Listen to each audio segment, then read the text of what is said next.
ہمارے ذہنوں میں جو معیارات بیٹھے ہوئے ہیں وہ کیا ہے؟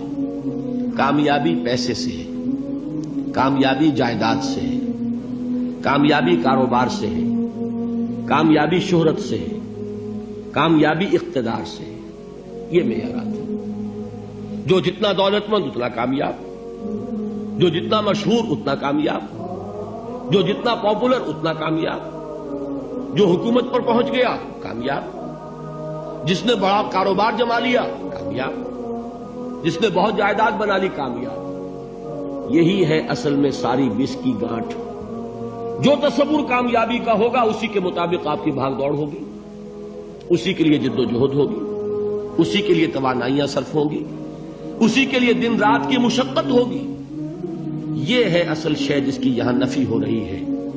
کامیابی دولت سے نہیں، کامیابی شہرت سے نہیں، کامیابی اقتدار اور طاقت اور حکومت سے نہیں، بلکہ کامیابی ہے ایمان سے، عمل صالح سے، تواصی بالحق سے، تواصی بالصبر سے. آپ غور کیجئے اس نقطہ نظر کا، اس ایٹیچیوڈ کا، یہ جو مینٹل ایٹیچیوڈ ہے اس کا بدل جانا ہی انسانی شخصیت کے اندر انقلاب برپا کرے گا. اب آپ کا نتیجہ کیا نکلا؟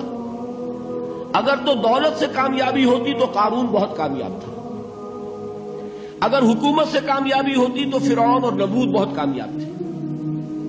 کامیابی ان سے نہیں ہے. کامیابی انسان دولت میں قارون کی دولت تک پہنچ جائے اور دنیا میں دبدبہ اور اقتدار اور سلطنت اور حکومت کے اعتبار سے وہ نمرود اور فرعون کا مقام حاصل کر لے، وہ ناکام ہے، خائب ہے، خاسر ہے، برباد ہے. اور ابو ذر غفاری کامیاب ہے، چاہے ان کے پاس کچھ نہیں تھا، جھونپڑی تک نہیں تھی، کوئی گھر نہیں تھا. حضور نے فرمایا ہے اللہ کے کچھ بندے ایسے ہوتے ہیں جو کسی محفل میں جانا چاہیں تو انہیں اجازت نہ ملے، جو کہیں اگر رشتہ کرنا چاہے کوئی ان سے رشتہ کرنے کو تیار نہ، کہیں کوئی سفارش کرنا چاہے تو ان کی کوئی بات ہی نہ سنے. لیکن اللہ کے ہاں ان کا وہ مقام ہے کہ اگر بھولے سے بھی کسی بات پر قسم کھا بیٹھتے ہیں تو اللہ ان کے قسم کی لاج رکھتا ہے. یہ ہے فرق. یہ جان لیجیے اچھی طرح.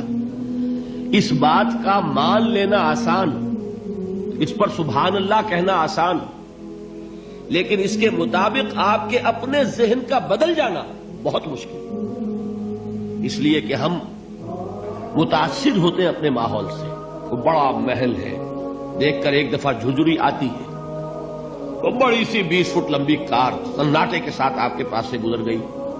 ایک دفعہ اعصاب کے اندر ارتعاش ہوتا ہے، محسوس ہوتا ہے بڑے یہ نصیبے والے لوگ ہیں، بڑے خوش نصیب، بڑے کامیاب. حالانکہ کچھ معلوم نہیں کہ یہی سب سے بڑی بد نصیبی ہو سکتا ہے کہ یہی سب سے بڑی ناکامی ہو. اگر ذہنوں میں یہ بات بیٹھ جائے کامیابی کس شے سے. یہی وجہ دیکھیے قرآن مجید میں بارہا آپ دیکھیں اولئک ھم المفلحون، یہ ہے لوگ کامیاب ہونے والے. آج یہ آپ نے نماز میں وہ آیات سنی، یا ایھا الذین آمنوا ارکعوا واسجدوا واعبدوا ربکم وافعلوا الخیر لعلکم تفلحون.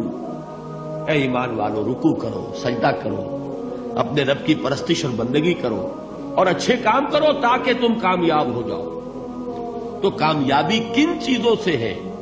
یہ ہے سب سے بڑا سبق. یہ ہمارے دل میں اگر بات بیٹھ جائے، ٹھک جائے، تو زندگی بدل جائے گی. صبح و شام بدل جائیں گے، نقشے بدل جائیں گے، بھاگ دوڑ کا رنگ بدل جائے گا، ویلیو سٹرکچر بدل جائے گا. آج وہ ایک چیز نہایت اہم نظر آ رہی ہے، کل نہایت غیر اہم نظر آئے گی. جیسے کہ حضور کی حدیث ہے، مالی ولی دنیا، مجھے تمہاری اس دنیا سے کیا سروکار ہے. انما مثلی کراکب استظل تحت شجرۃ ثم راح فترکها، میری مثال تو اس سوار کی سی ہے جو تھوڑی دیر کے لیے ایک درخت کے سائے میں ٹھہرتا ہے سستانے کے لیے، پھر وہ اپنا راستہ لیتا ہے. اسے اس درخت سے مستقل تعلق اس کا نہیں ہے، وہ اس کا گھر نہیں، وہ اس کی منزل نہیں. اسی طرح یہ دنیا میرا گھر نہیں ہے. اب دیکھیے ہم کہتے ہیں انا للہ و انا الیہ راجعون، ہم تو مسافر ہیں، ہم اللہ کے پاس سے آئے، اللہ کی طرف ہمیں لوٹ جانا ہے. کن فی الدنیا کانک غریب او عابر سبیل، حضور فرماتے ہیں دنیا میں ایسے رہو جیسے کہ تم اجنبی ہو یا راہ چلتے مسافر. لیکن یہ طرز عمل کب ہوگا؟ جبکہ یہ آیت ہمارے ذہنوں کے اندر بیٹھ گئی ہو، والعصر ان الانسان لفی خسر الا الذین آمنوا وعملوا الصالحات وتواصوا بالحق وتواصوا بالصبر۔ یہ ہے اصل بات جو میں نے عرض کیا تھا کہ میں بتاؤں گا صحابہ کیوں ایک دوسرے کو یاد دلاتے تھے۔ اس لیے کہ دیکھیے جیسے برف باری اگر ہو رہی ہو، آپ باہر نکلیں گے تو برف آپ کے کپڑوں پر جم جاتی ہے نا، تو آپ جھٹکتے ہیں کپڑوں کو تاکہ برف ہٹ جائے۔ ہمارے ایمان پر اس دنیا میں رہتے ہوئے جب ہم متاثر ہوتے ہیں ماحول سے تو گردہ آ جاتا ہے، برف پڑ جاتی ہے، اس کو جھٹکتے رہنے کی ضرورت ہے۔ اور وہ جھٹکنے کی بہترین اور مؤثر ترین شکل یہی ہے کہ یاد رکھو کامیابی ان چیزوں سے نہیں ہے۔ چمک دمک جو ہے دنیا کی، یہ ساری چمک دمک جو تمہیں رجھا رہی ہے، جو تمہیں اپنے اندر گم کیے ہوئے ہے، یہ لفظ گم پر اقبال کا وہ شعر یاد آ گیا کہ کافر کی یہ پہچان کے آفاق میں گم ہے، اور مومن کی یہ پہچان کے گم اس میں ہے آفاق۔